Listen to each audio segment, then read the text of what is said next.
बहुत डिफरेंस है। मैं कहूँगी सबसे ज़्यादा डिफरेंस जो रहा है वो फ़ोन को लेकर रहा है, क्योंकि आजकल फ़ोन लोगों की लाइफ में इतना इम्पोर्टेंट हो गया है, लेकिन उस घर में, बिग बॉस के घर में, आपके पास कोई भी ऐसा डिस्ट्रैक्शन नहीं है जिससे आप मन बहला लो। एक हम जो को कंटेस्टेंट है वही है एक दूसरे के लिए, तो काफ़ी डिफरेंस है। कहीं न कहीं अगर घर के माहौल की बात कर रहे हो तो मेबी अगर मैं ऐसा कहूँ कि आपको जमा नहीं हो वो माहौल, तो ये ज़रा थोड़ा वैसा हो जाता है। मैं आपसे जानना चाहूँगा कि किस तरह की जो आपकी पर्सनैलिटी आपकी खुद की है वो, वहाँ पर वो घर के माहौल में जैसे लोग हैं, आपको क्या चीज़ ऐसा लगा जिससे आपको लगा कि आप कनेक्ट नहीं कर पाए? मुझे मैं कहूँगी एक चीज़ जिससे मैं कनेक्ट नहीं कर पाई वो था कि मुझे लगता है कि वहाँ पे सब अ, कोई सुनने के लिए रेडी नहीं है। मतलब वहाँ पे सबको बोलना है, मैं ये बोल रहा हूँ, बोल रहा हूँ, बोल रहा हूँ, बोल रहा हूँ, लेकिन बहुत कम टाइम होता है जैसे कि कोई सामने वाला आपको सुने। तो मुझे लगता है उस चीज़ की वहाँ कमी थी, इस वजह से मैं लोगों से कनेक्ट नहीं कर पाई। तो घर में कहीं न कहीं आपने जिस कहा कि घर में लोग सुनने को तैयार नहीं है, तो बहुत कुछ चुनिंदा लोग थे जिनमें आपके जुम्मन में करण भी था, भी नाम था, इनमें आपकी सभी एंड तो फिर ऐसे इन कुछ लोगों में से तो किससे आपको डर लगा कि यार इससे मेरा कनेक्शन बिल्ड हुआ है कि हाँ, ये वो बंदा है जिससे मैं थोड़ा मेबी अगर मैं और लंबा रहती तो उससे और कनेक्ट कर पाती और तो कुछ गेम अच्छा खेल पाती? हाँ, करणवीर जी से भी मेरी बात हुई थी, शहज़ादा जी उनसे भी मेरी बात हुई थी, विवियन जी उनसे भी बात हुई थी। बट सभी लोग बहुत क्लियर थे कि वो गेम के लिए ही मुझे समझा रहे हैं, बोल रहे हैं।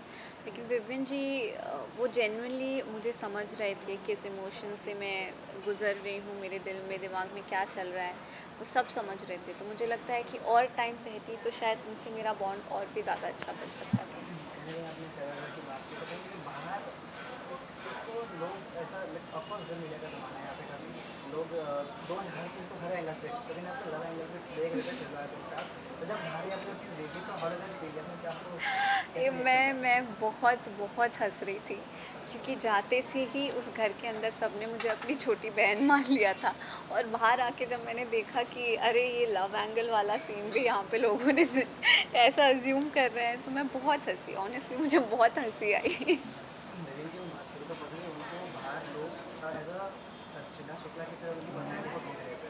तो जब आप जब दिया मुझे फील हुआ कि कहीं न कहीं वो थोड़े बहुत ट्रेट्स थे, क्वालिटी थी।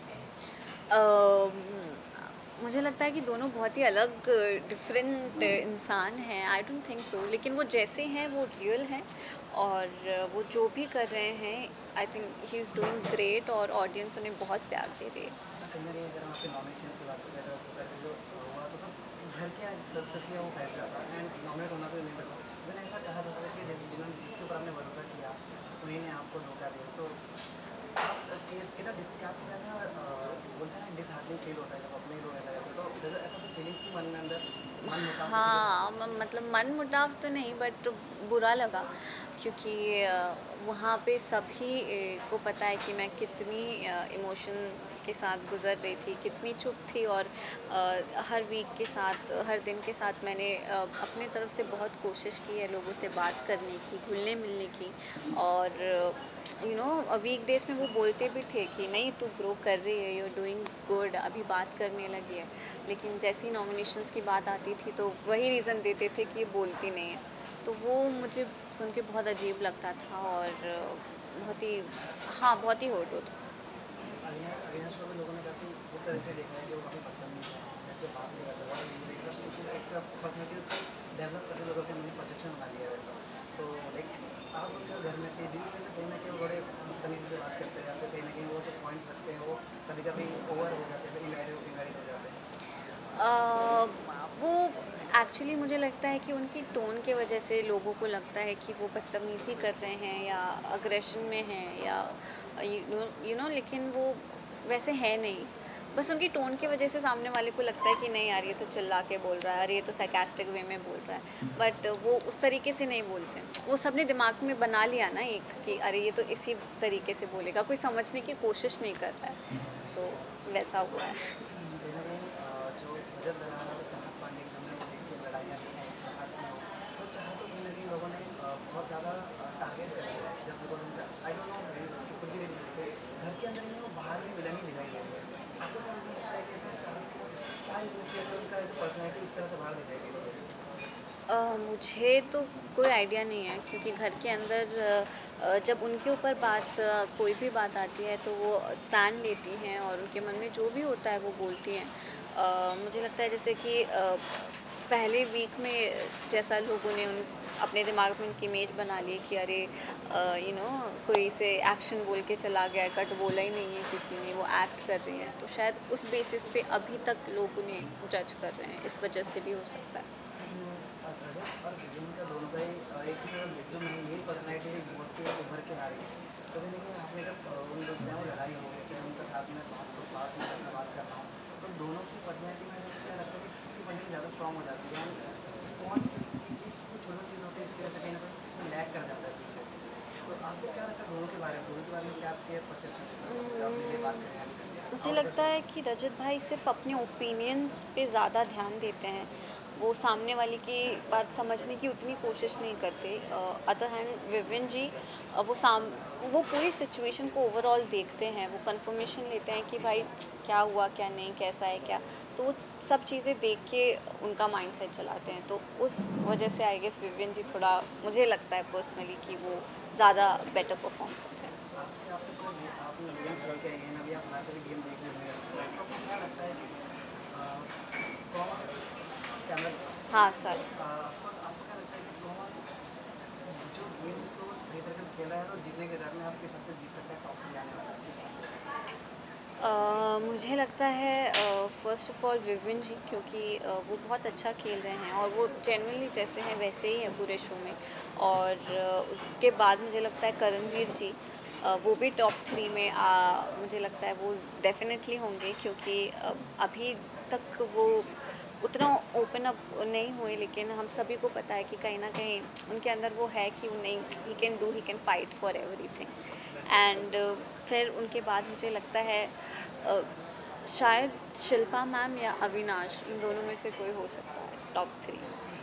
रिवेंज और करण वीर की काफ़ी ज़्यादा थोड़े मतभेद देखने को मिल रहे हैं हमें, तो अगर अगर ऐसे मतभेदों की बात करें तो अगर फ्यूचर में ऐसे को लेकर चाहे आपकी जो ऑफकोर्स एक गेम है यहाँ पे कहीं ना कहीं फाइट्स होंगे मुद्दे होंगे, तो अगर ऐसे की लड़ाई को देखने को मिले तो आप किसको सपोर्ट करोगे एंड क्या लगता है आपको दोनों की पर्सनैलिटी में से कौन ज़्यादा उभर के दिखेगा?